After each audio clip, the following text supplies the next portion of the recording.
Perintah dari Presiden Prabowo Subianto ini disampaikan oleh Kepala Kantor Komunikasi Kepresidenan. Disampaikan saat retret yang dilakukan di Akmil, Magelang, Jawa Tengah. Sebenarnya seperti apa sih aturan dari mobil dinas yang akan digunakan oleh para menteri ini? Nah, kalau kita merujuk dari aturannya, sebenarnya peraturan terkait dengan pengadaan mobil dinas bagi menteri dan juga wakil menteri ini diatur dalam peraturan Menteri Keuangan. Khususnya yaitu peraturan Menteri Keuangan nomor 172 tahun 2020 terkait dengan standar barang dan juga standar kebutuhan barang milik negara. Menurut peraturan Menteri Keuangan ini ada sebanyak 2 unit mobil yang dapat diberikan kepada menteri dan juga untuk wakil menteri ini maksimal 1 mobil.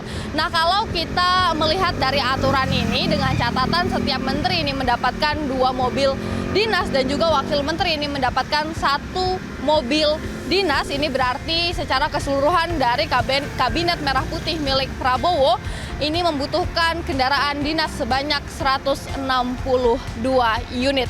Kenapa? Karena memang dalam Kabinet Merah Putih ini jumlah menteri dan juga wakil menterinya bertambah daripada kabinet sebelumnya. Kemudian seperti apa sih spesifikasi dari kendaraan maung yang nantinya akan digunakan oleh menteri-menteri dalam Kabinet Merah Putih? Nah, kalau kita lihat dari spesifikasinya, kendaraan maung ini adalah kendaraan taktis ringan 4x4 yang memang diproduksi untuk operasi dengan medan yang sulit. Nah, kendaraan maung ini dapat mencapai kecepatan aman yaitu 120 km per jam dengan daya jelajah sebanyak 800 km. Selain itu juga kendaraan maung ini dilengkapi dengan berbagai fitur yang tentunya menambah spesifikasinya, mulai dari tracker, kemudian juga GPS dan lain sebagainya. Sebelumnya disampaikan oleh direktur dari PT Pindad yang membuat kendaraan maung ini, Abraham Mose, menyampaikan bahwa PT Pindad ini siap untuk memproduksi kendaraan maung sesuai dengan instruksi dari Presiden Prabowo. Nah, tentunya hal ini menimbulkan pertanyaan bagaimana sebenarnya reaksi dari masyarakat terkait dengan instruksi Presiden Prabowo Subianto untuk mewajibkan menterinya menggunakan kendaraan dalam negeri. Yuk kita cari tahu bersama-sama. Nah, untuk mengetahui bagaimana tanggapan dari warga ini, saya sudah bersama dengan salah seorang warga. Ini ada Bang Pio. Bang Pio, ini kan Prabowo ini meminta menterinya untuk menggunakan kendaraan produksi dalam negeri. Tanggapannya gimana? Tanggapan saya ya bagus lah.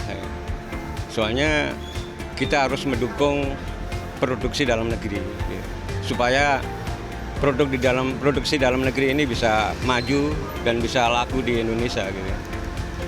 Nah, kalau bisa ya jangan mobil doang, karena orang Indonesia ini banyak yang pintar, bisa bikin apa-apa gitu. Kalau menurut saya bagus, itu mendukung produksi dalam negeri ya. Tapi harus dicek lagi ya, kualitasnya, produksinya bagaimana, supaya bisa bersaing juga dengan produk luar seperti itu. Harapannya apa? Harapannya ya produk dalam negeri ini sesuai dengan kualitas luar juga ya, yang bisa bersaing, terus juga dari segi keamanan ya, itu juga dikaji juga safety-nya dari kendaraannya seperti itu. Demikianlah pernyataan dari sejumlah masyarakat terkait dengan perintah dari Presiden Republik Indonesia Prabowo Subianto kepada para menterinya untuk menggunakan kendaraan dalam negeri. Tentunya mayoritas setuju karena diharapkan dengan para menteri menggunakan mobil-mobil atau kendaraan-kendaraan produksi dalam negeri ini juga dapat menunjukkan bahwa produk-produk dalam negeri ini tidak kalah dengan produk-produk impor dari luar negeri. Dari Jakarta, Fadila Syarafina, Firmanat Friana, Metro TV. Jelajahi cara baru mendapatkan informasi. Download Metro TV Extend sekarang.